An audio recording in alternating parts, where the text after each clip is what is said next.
Road ప్రమాదంలో తీవ్రంగా గాయపడ్డ తాను జనం చూస్తే ఎలా అన్న భయంతో చక్రాల కుర్చీలో విమానాశ్రయానికి వెళ్లడానికి ఇష్టపడలేదని team India wicket keeper Rishabh Pant తెలిపాడు. తాను అసలు బతుకుతానని కూడా అనుకోలేదని, కానీ దేవుడు దయ తలిచాడు అని పేర్కొన్నాడు.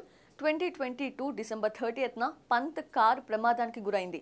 నూతన సంవత్సర వేడుకల కోసం ఇంటికి వెళ్తూ ఉండగా వేగంగా వెళ్తున్న పంత్ కార్ డివైడర్ని ఢీకొట్టి పల్టీలు కొట్టింది. కారులో మంటలు చెలరేగ్గా అటుగా వెళ్తున్న ఓ వ్యక్తి అతడిని బయటకు తీశాడు.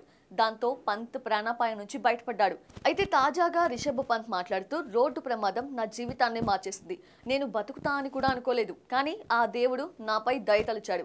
చికిత్స చేసుకోవడానికి బయటకు వెళ్లాల్సి వచ్చేది. ఆరంభంలో నేను విమానాశ్రయానికి వెళ్ళలేకపోయా. చక్రాల కుర్చీలో జనానికి కనపడడానికి చాలా భయపడ్డా. 2 నెలల పాటు కనీసం పళ్ళు తోముకోలేకపోయాను. 7 నెలల పాటు భరించలేని నొప్పితో బాధపడ్డా. అదంతా ఇప్పుడు తలుచుకుంటే భయమేస్తోంది అని చెప్పాడు. గాయాలు, సర్జరీస్తో ఏడాదిన్నర పాటు రిషబ్ పంత్ ఆటకి దూరమయ్యాడు. కానీ 2 నెలల కిందట IPL 2024తో పునరాగమనం చేశాడు. పునరాగమనం చేయడమే కాదు, అద్భుతంగా ఆడాడు కూడా. 11 ఇన్నింగ్స్లలో 398 రన్స్ చేశాడు. బ్యాటర్గా, కెప్టెన్గా ఆకట్టుకున్నాడు. అద్భుత ప్రదర్శనతో అతడికి T20 ప్రపంచ కప్ 2024లో చోటు దక్కింది.